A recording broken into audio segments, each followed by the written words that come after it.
하지 피예배 드리지 않으면, 피 바르지 않으면 거룩한 게 아니에요. 그리스도 십자가를 붙잡지 않으면 거룩하지 않은 거예요. 그분이 여자의 후손이요 참 하나님이라고 하는 이 고백을 하지 않으면 절대 거룩할 수 없어요. 의인이 될 수 없어요. 도리어 그들이 더 죄인이에요. 맞지요? 그리스도를 바라보지 않고 십자가를 붙잡지 않는 거, 그게 죄인이에요. 죄인 중에 죄인입니다. 하나님이 보실 때 똑같은 죄인이라. 여자의 후손을 붙잡지 않고. 우리 주위에 있는 지금 많은 사람들에게 영향을 주고 있는 이 천주교 말이에요. 지금도 맞잖아요. 저 유대인들 말, 여호와 증인들을 비롯해서 말이에요. 안식교 똑같습니다. 안식일을 지킴으로 구원받습니까? 복음을 그렇게 이해하지 못하는 거예요. 안식일이 우리에게 구원을 줍니까? 안식일의 주인공이 누굽니까? 참 안식이 뭐예요? 하나님을 만나는 게 참 안식이지. 안식일을 지킨다고 안식이 됩니까? 참 안식의 주인은 하나님밖에 없어요. 하나님을 만나야 돼. 누구를 통해서? 그리스도를 통해서. 그래야 참 안식이 되는 거예요. 이렇게 복음을 이해하지 못하는 지금 이단 종교들이, 저그리스도들이 우리 주위에는 너무나 많습니다. 우후죽순처럼 막 일어납니다. 그래서 우리가 사실은 성경 구절 4가지를 가지고 복음을 이해하고 그 복음이 깊이 각인돼야 돼요. 너무나 쉽게 설명해 주셨어요, 하나님은. 우리가 간단하게 깨달을 수 있도록. 여자의 후손, 사단의 머리를 상하게 할 것이다. 예언이니까, 약속이니까. 희생제사를 드려야 된다. 희생제사. 희생제사가 아니고는 절대로 저주를 이길 수 없으니까. 그걸 다시 쉽게 설명하기 위해서 6월절 어린 양의 피로 또 한번 설명해 주잖아요. 양의 피 바른 날 모든 저주에서 빠져나왔다. 노예에서 해방됐다. 우리가 그리스도의 십자가 붙잡는 순간 영적으로 사단에 노예됐던 거기서 영원히 해방되는 것이다. 빠져나오는 것이다. 이걸 다시 한번 설명해 주지 않습니까? 처녀가 잉태의 아들 낳으리 그 이름을 임마누엘이라 하리라. 가장 위기 만난 시대에 이사야 선지자를 통해 다시 한번 설명해요. 그래서 구약의 모든 그 예언을 완성하는 단어, 예수는 바로 그리스도입니다. 이 복음이 이해되어지고 복음이 각인될 때만 흑암을 이길 수 있어요. 원죄에서 빠져나올 수 있어요. 근본 문제에서 빠져나올 수 있어요. 좀 어려울 것이다 이렇게 생각하지만 아닙니다. 하나님께서 구원 주식으로 작정된 사람, 또 중요한 사명자들은 이 성경 말씀 그대로 읽어주기만 읽어줘도 이해되도록 성령께서 감동을 주실 겁니다. 우리가 이걸 공부해가지고 이해한 건 아니지 않습니까? 하나님이 성령의 감동으로 은혜로 우리에게 깨닫게 해준 거예요. 여자의 후손, 희생제사, 처녀가 잉태하여 임마누엘, 그리스도의 비밀. 그래서 이제는 이 복음이 우리에게 다 각인돼야 되고 또 이 복음을 우리는 언제든지 말할 수 있는 증인으로 서야 되겠습니다. 이것 말하는 것을 사단은 가장 두려워합니다. 가장 싫어합니다. 그래서 이 복음이 정말 우리 모든 렘넌트들에게 전달돼야 되겠습니다. 렘넌트들은 좀 이해하기 어려울 것이다. 아니요. 그렇지 않습니다. 도리어 더 잘 이해할 수 있습니다. 새 가족들 더 잘 이해할 수 있습니다. 우리가 처음부터 이렇게 정확하게 말하지 않아서 오랫동안 신앙생활 한다고 하니 그 사람들이 더 이해하지 못해요. 처음부터 정확하게 말해줘요. 그래서 우리는 복음을 가지고 있습니다. 이 복음이 깊이 각인되어지고, 그래서 우리가 복음의 사람으로 하나님께 쓰임받기 원합니다. 흑암 세력을 이기는 길은 이거밖에 없어요. 철장으로 질그릇을 깨뜨린 것처럼 깨뜨려버린다고 그러죠. 흑암 세력을 완전 무너뜨려 버리겠다는 거예요. 여호와를 경외해라. 그의 아들에게 입맞추라. 완전 복음 아닙니까? 성경 전체가 완전 복음이에요.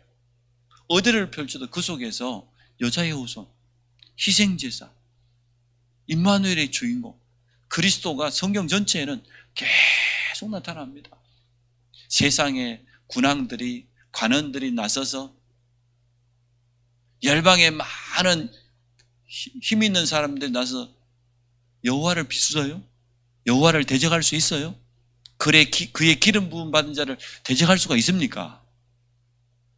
하늘에 계신 이가 웃으신다, 비우신다 그랬잖아요.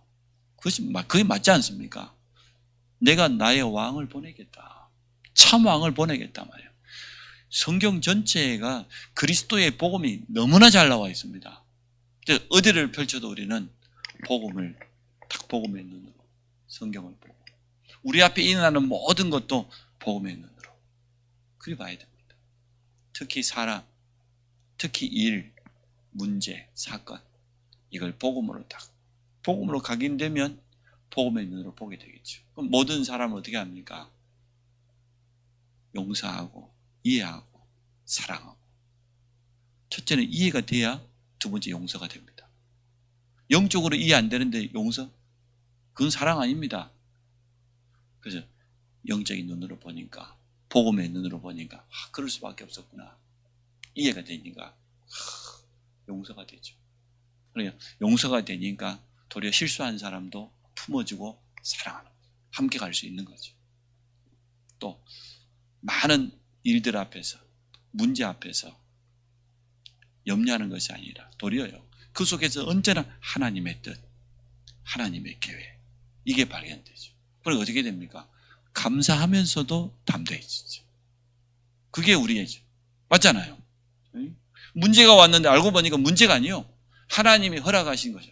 하나님의 중요한 뜻과 계획이 그 속에 틀림없이 있습니다. 그 눈이 열린단 말이에요. 복음 각인된 사람은 7명의 렘넌트가 전부 그랬잖아요. 모든 사람을 요셉이 형들을 바라볼 때 복음의 눈, 언약의 눈으로 본 거예요. 또 언약 없는 그 형들 육신적인 것만 쫓아가는 사람 불쌍하지요. 이해가 되잖아요. 그러니까 형들이 나를 판 게 아니에요. 하나님이 나를 용서가 돼. 도리어 그들을 도와주잖아요. 나를 이곳에 파랗게 한탄하지 말라고. 걱정하지 말라고. 도리어 힘을 주잖아요. 사람을 살리지 않습니까?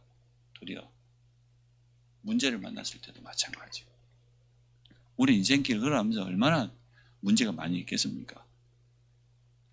홍해라고 하는 문제 앞에선 모세를 보십시오.